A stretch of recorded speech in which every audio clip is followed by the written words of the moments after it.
Hello friends, welcome to my channel. అందరూ ఎలా ఉన్నారండి? అందరూ బాగున్నారు కదా? ప్రతిరోజు మన ఇంట్లోనే కిచెన్లోనే చేసుకునే పనులను సింపుల్గా చేసుకొని మనకు పనికిరావని పడేసే వస్తువులని అలా యూజ్ చేసుకొని మన టైంతో పాటు మనీని సేవ్ చేసుకొని మన ఇంటిని ఎప్పుడూ సువాసన భరితంగా ఉంచుకోవడానికి చాలా మంచి టిప్స్ని అయితే ఈ వీడియోలో షేర్ చేయబోతున్నానండి. మిస్ చేయకుండా ఎండింగ్ వరకు చూసారంటే ఖచ్చితంగా మీ శ్రమతో పాటు మనీని కూడా ఆదా చేసుకుంటారు. అలాగే వీడియో కనుక నచ్చినట్లయితే ప్లీజ్ ఒక లైక్ చేయడం అయితే మర్చిపోకండి. మగవారు వేసుకునే షర్ట్ల దగ్గర అంటే కాలర్స్ దగ్గర మనకి నల్లగా ఇలా మురికి చేరిపోతూ ఉంటుంది కదండి. కొన్నిసార్లు మనం ఒక్కొక్కసారి వాష్ చేసిన పోవు నల్లగా పసుపు మచ్చల్లా పెట్టేస్తూ ఉంటాయి. ఇలా ఎంత మురికి పట్టేసిన కాలర్స్నైనా కూడా సింపుల్గా చిటికలోనే మనం ఎక్కువ శ్రమ పడకుండా క్లీన్ చేసేయచ్చండి. సో దానికోసం నేను ఇక్కడైతే కోల్గేట్ పేస్ట్ తీసుకుంటున్నాను. ఏదైనా కూడా మీరు పళ్ళు తోముకునేది జస్ట్ లైట్గా ఈ విధంగా మనం కొంచెం ఎక్కడెక్కడైతే మనకి ఇలా నల్లగా మురికి పట్టేసిందో దాని దగ్గర కొంచెం అప్లై చేసేసుకొని అలాగే కొద్దిగా సాల్ట్ అనేది వేసుకోండి. ఇలా సాల్ట్ అనేది వేయడం వల్ల మనకి స్క్రబ్బింగ్లా పనిచేస్తుందండి, గరుకుగా ఉంటుంది. అలాగే మరకలు అనేవి పోవడానికి కూడా చాలా బాగా యూజ్ అవుతుందన్నమాట. ఇలా కొద్దిగా వాటర్ వేసేసుకొని ఇలా మనము ఫింగర్తో నీట్గా క్లీన్ చేసేసామనుకోండి, లేదంటే బ్రష్తో కానీ సింపుల్గా జస్ట్ మనకు కొన్ని క్షణాల్లోనే ఎంత నల్లగా పట్టేసిన మురికి కానీ లేదంటే పసుపు మరకలు కానీ పోతాయండి. సో ఏంటంటే మనం వాషింగ్ మిషన్లో వేసేటప్పుడు ఇవి అస్సలు పోవు.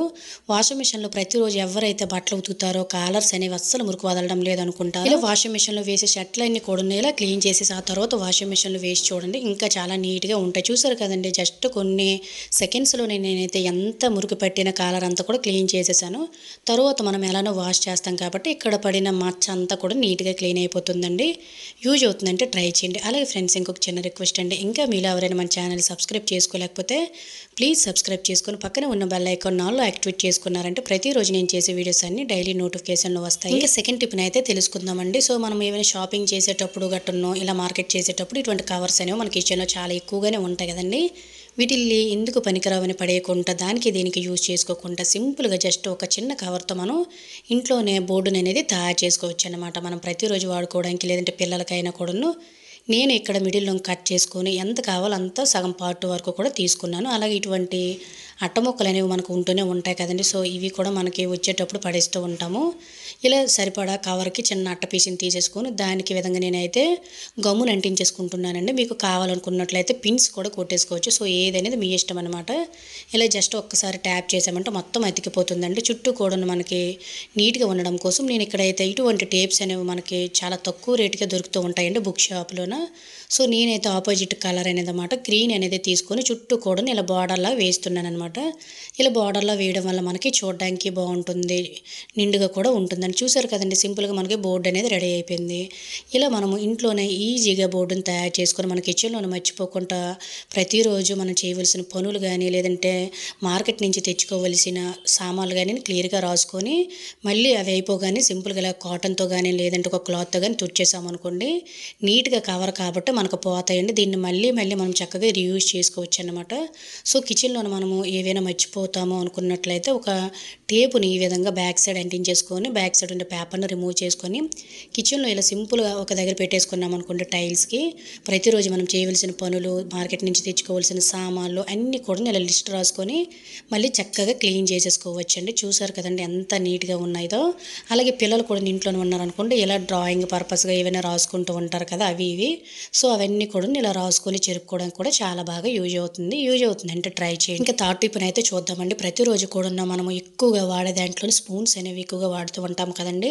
లేదంటే పిల్లలు కానీ మనం కానీ లంచ్ బాక్స్లో పెట్టేటప్పుడు నార్మల్గా హడావిడిలో వాష్ చేస్తూ ఉంటామండి. ఇవి కొద్దిగా పసుపు పచ్చగా మురికి అనేది చేరిపోతూ ఉంటాయండి. అప్పుడప్పుడు కొద్దిగా టైం అనేది వీటికి కేటాయించి క్లీన్ చేసుకోవాల్సి ఉంటుంది, ఇటువంటి అన్నిటికి కూడాను. సో అవి ఎలా క్లీన్ చేసుకోవాలనేది తెలుసుకుందాము. నేను ఇక్కడైతే ఒక ప్యాన్లో కొంచెం వాటర్ తీసేసుకొని సో స్పూన్స్ అనేవి మనకి డ్యామేజ్ అవ్వకుండా మురికి బాగా పోవాలంటే ఇలా సిల్వర్ ఫాయిల్ అనేది అడుగును వేస్తున్నానండి. సో ఇలా వేసేసుకున్న తర్వాత ఇందులోన మనకి మురికి అనేది స్పూన్స్కి కానీ లేదంటే గరిటెలకు కానీ ఇటువంటి వాటికి పటకర్స్ అనేవి ఉంటాయి కదండి, వాటన్నిటిని కూడా ఇలానే క్లీన్ చేసుకోవచ్చు. కొద్దిగా టీ పొడి వేసేసుకొని మనం క్లీన్ చేయవలసిన స్పూన్లన్నీ వేసేసుకున్నానండి. ఆ తర్వాత కొద్దిగా షాంపూని కానీ లేదంటే విమ్ లిక్విడ్ కానీ వేసేసుకొని స్టవ్ మీద జస్ట్ 2, 3 నిమిషాలు కొంచెం వేడి చేసామనుకోండి, అంటే బాగా మరిగించేసామనుకోండి, దానిలో నుండే బ్యాక్టీరియా గానీ, లేదంటే మురికి గానీ, పసుపు పచ్చ మరకలు అన్నీ కూడా పోతాయండి. తరువాత ఇలా స్పూన్స్ అన్నీ తీసేసుకొని చక్కగా వాష్ చేసుకోవచ్చు. సో, అలానే ఈ వాటర్‌ను కూడా మనం పడేయవలసిన అవసరం లేదండి.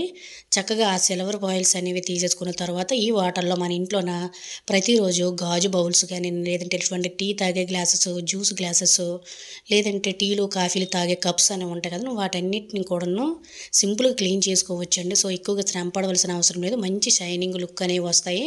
మరకలనేవి ఏర్పడిపోతూ ఉంటాయి కదా! ఇటువంటి స్టీల్ వాటిల మీద గానియండి, లేదంటే గాజు బౌల్స్ మీద గానియండి, అవన్నీ కూడా చాలా సింపుల్‌గా పోతాయండి. ఆ తర్వాత వీటిల్ని మనం బయట పడేసుకున్నా సరిపోతుంది. లేదంటే సింక్ కూడా క్లీన్ చేసుకోవచ్చండి. ఆల్రెడీ నేనైతే ఇక్కడ మీకు 2 క్లీన్ చేసిన గాజు బౌల్స్ చూపిస్తున్నాను, చూసారు కదా గ్లాసెస్. చాలా చాలా నీట్‌గా ఉన్నాయి. ఆ తర్వాత మనము పీచు తీసేసుకొని స్పూన్స్‌ని కొంచెం టైం కేటాయించి ఇలా నీట్‌గా క్లీన్ చేసామనుకోండి, అప్పుడప్పుడు ఎటువంటి బ్యాక్టీరియా లాంటివి అనేది ఉండదండి. మార్నింగ్ నుంచి ఈవినింగ్ వరకు కూడాను పిల్లలు లంచ్ బాక్సెస్‌లోనే ఉంటాయి కాబట్టి బ్యాక్టీరియా అనేవి చేరిపోయే ఛాన్సెస్ ఉంటుంది. హెల్త్ ఇష్యూస్ అనేవి ఎక్కువగా రావండి ఇలా క్లీన్ చేసుకోవడం వల్ల. యూజ్ అవుతుందంటే ట్రై చేయండి. ఇంక ఫోర్త్ టిప్‌నైతే తెలుసుకుందామండి.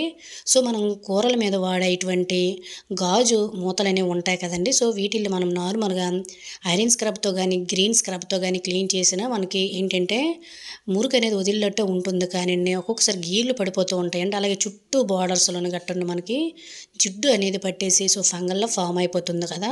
అలాంటప్పుడు గీర్లు అనేవి పడకుండా ఇటువంటి వాటన్నిటిని కూడా డ్యామేజ్ అవ్వకుండా ఎలా క్లీన్ చేసుకోవాలనేది తెలుసుకుందాము. ప్రతిరోజు కూడాను మనలో చాలామంది 2 పూట్ల టీ తాగుతూ ఉంటారు కదండీ! ఆ ఎక్స్‌ట్రా టీ పొడి వడగొట్టేసి పడేస్తూ ఉంటామండి.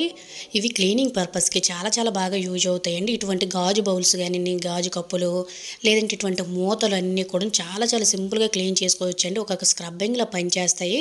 ఇలా కొద్దిగా నేను విమ్ లిక్విడ్ అనేది వేసేసానండి. సో, ఇలా వేసేసుకొని చుట్టూ కూడాను మనకి బోర్డర్స్‌లోన జిడ్డు అనేది పేరుకుపోతుంది కదా! సో, దాన్ని కూడా ఇలా మనం అప్పుడప్పుడు వీట్లి మీద క్లీన్ చేశామంటే జిడ్డు లాంటిదనేది పేరుకుపోకుండా ఉంటుందండి. ఇటువంటి వాటన్నీ కూడాను మంచి షైనింగ్ అనేవి వస్తాయి. అలాగే మనకి పగిలిపోయే ఛాన్సెస్ ఉండదు. గీర్లు పడే ఛాన్సెస్ కూడా ఉండదు. ఎప్పుడైనా ఇంట్లోన ఇటువంటి ఎక్కువగా ఉన్నట్లయితే ఇలా సింపుల్‌గా క్లీన్ చేసి చూడండి. మీకే రిజల్ట్ అనేది అర్థమవుతుంది. జిడ్డు లాంటిదనేది పేరుకుపోకుండా ఉంటుంది. ఇటువంటివన్నీ కూడా మన్నికి వస్తాయి. అలాగే ఫ్రెండ్స్, ఈ టిప్స్ కనుక మీకు యూజ్ అయినట్లయితే మీ ఫ్రెండ్స్ అండ్ ఫ్యామిలీకి షేర్ చేయడం అయితే మర్చిపోకండి. వాళ్ళకి కూడా యూజ్ అవుతాయి. సో, చూసారు కదండీ, నేను మొత్తం కూడా క్లీన్ చేసి అయితే మీకు చూపిస్తున్నాను.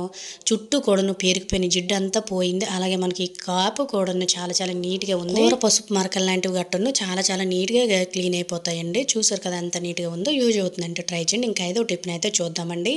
ప్రతిరోజు మనం వాడే బాత్రూమ్ అనేది గార మరకలు పట్టకుండా, ఎల్లో పాచి మరకలు పోవాలి. బాత్రూమ్ అనేది 24 అవర్స్ మంచి స్మెల్ రావాలి. కొత్తగా అద్దంలా మెరవడం కోసం ఒక మంచి టిప్‌నైతే తెలుసుకుందామండి. నేను ఇక్కడైతే ఒక బౌల్ తీసుకొని ఇందులోనైతే 2 స్పూన్ల వరకు కూడాను గోధుమ పిండినైతే వేస్తున్నాను. అలాగే ఒక పావు టీ స్పూన్ నుంచి అర టీ స్పూన్ వరకు కూడా సాల్ట్‌ని వేసుకోండి. అలాగే ఒక నిమ్మ చెక్క రసాన్ని అయితే పిండుకోండి. నిమ్మ చెక్క రసం అలాగే సాల్ట్ వేయడం వల్ల మనకు బ్యాక్టీరియా లాంటిదనేది క్లియర్ అయిపోతుందండి.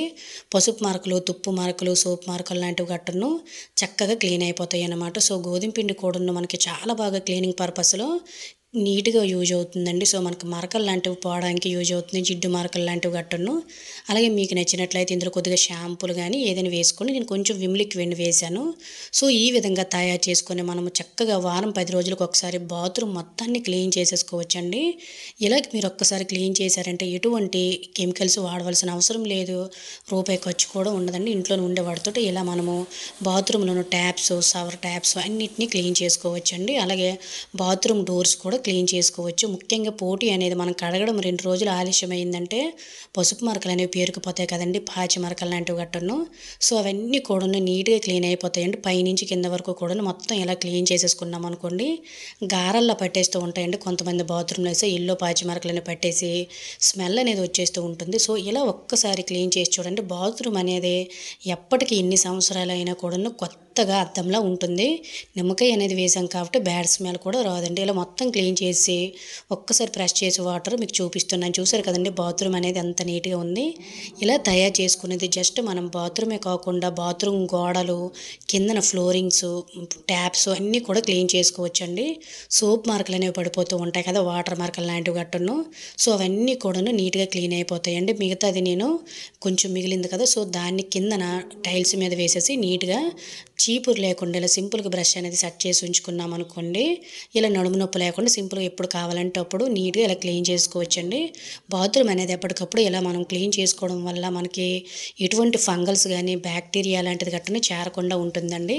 24 అవర్స్ కూడా మంచి స్మెల్ వస్తుంది. మొత్తం క్లీన్ చేసేసాను, చూసారు కదండి, నాచు లాంటిది మురికంతా పోయింది. సో ఫైనల్గా బాత్రూమ్ అంతా క్లీన్ చేసేసానండి. బాత్రూమ్ పోటీ బాత్రూమ్ ట్యాప్స్ అన్నీ కూడా చాలా చాలా నీట్గా కొత్త వాటిలా ఉన్నాయన్నమాట.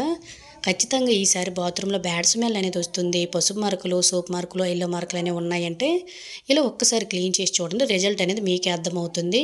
సో ఇది ఫ్రెండ్స్ ఈరోజు వీడియోలో అయితే టిప్స్. ఐ హోప్ ఈ టిప్స్ మీకు యూజ్ అయ్యని అనుకుంటున్నాను. టిప్స్ కనుక యూజ్ అయినట్లయితే please like, share, subscribe my channel. Thank you for watching. Bye bye.